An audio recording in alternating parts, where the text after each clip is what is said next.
Video अच्छी लगे तो लाइक कमेंट सब्सक्राइब करें। लंका युद्ध में राम ने असंख्य राक्षसों का वध किया। राम ने 14,000 जनस्थान राक्षसों को मार डाला, जिन्हें रथ के बिना खर और धुसन सहित देवताओं द्वारा जीतना मुश्किल था। वहां 14,000 राक्षस थे जो वीरता में भयानक थे। एक अकेले पैदल व्यक्ति ने 1.5 मुहूर्त के भीतर खर और दूषण सहित उन्हें तीखे बाणों से मार डाला।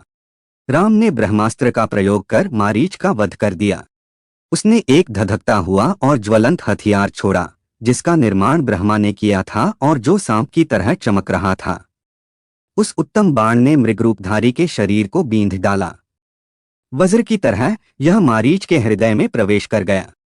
राम और लक्ष्मण ने मिलकर राक्षसों की 1/3 सेना को पहले ही दिन रात के समय पूरी तरह से नष्ट कर दिया। राम और लक्ष्मण ने राक्षसों में से प्रमुख राक्षसों को दृश्यमान और अदृश्य दोनों अपने विषैले सांपों जैसे बाणों से मार डाला।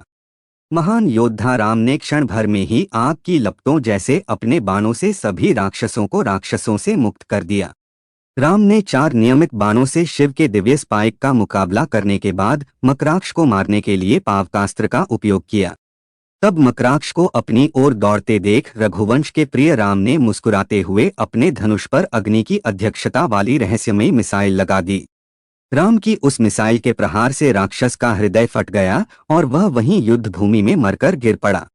राम ने रावण सेना के 2.5 लाख शक्तिशाली धनुर्धरों को मार डाला।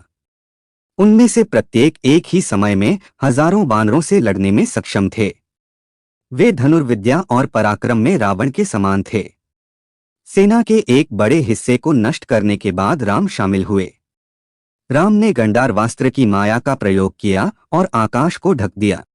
3 घंटे के भीतर आग की लपटों की तरह दिखने वाले अपने तीरों से राम ने राक्षसों की एक सेना को मार डाला, जो इच्छानुसार अपना रूप बदलने में सक्षम थी, जिसमें हवा की गति वाले 10,000 रथ, 18,000 मजबूत हाथी, 14,000 घोड़े शामिल थे। अपने सवारों और पूरे 2 लाख राक्षसों के साथ पैदल युद्ध कर रहे थे। बचे हुए राक्षस युद्ध भूमि से भाग गए। वे जीवित राक्षस अपने मारे गए घोड़ों के साथ अपने रथों को नष्ट कर दिए गए। अपने ध्वजदंडों के टूटे हुए मनोबल के साथ लंका शहर की ओर वापस चले गए। अनास्त्र से कुंभकर्ण का सिर काट दिया। इसलिए राम के पास आकाश के स्वामी इंद्र की अध्यक्षता में एक मिसाइल से बना तीर था, जो सूर्य की किरणों के समान दीप्तिमान था, जो सृष्टि के स्वामी ब्रह्मा की छड़ी के समान था और साथ ही विनाशकारी काल, समयात्मा और उसकी शक्ति से युक्त था। हवा के बराबर गति।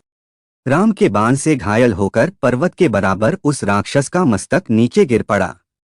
इसने राजा के राजमार्ग की इमारतों और उनके द्वारों को तोड़ दिया तथा उस ऊंची प्राचीर को भी गिरा दिया।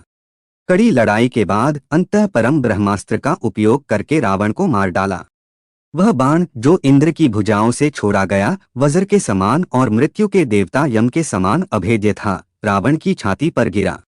वह बाण जो शरीर को मरणासन्न करने में समर्थ था, रावण के प्राण छीनकर तथा रक्त से अभिसिंचित करके पृथ्वी में घुस गया।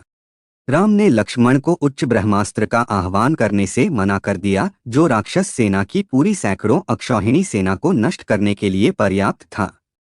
राम का एकमात्र लक्ष्य रावण को दंड देना था। जब तक दूसरों ने उसे उकसाया नहीं, तब तक उसने किसी को भी गंभीरता से नहीं लिया। तब लक्ष्मण क्रोधित हो गए और उन्होंने अपने भाई से कहा कि वह सभी राक्षसों को मारने के उद्देश्य से ब्रह्मा की अध्यक्षता वाली मिसाइल का इस्तेमाल करेंगे। तब राम ने उस लक्ष्मण से, जो शुभ शारीरिक चिन्हों से संपन्न था, इस प्रकार बात की, तुम्हें केवल एक राक्षस के लिए पृथ्वी के सभी राक्षसों को नहीं मारना चाहिए।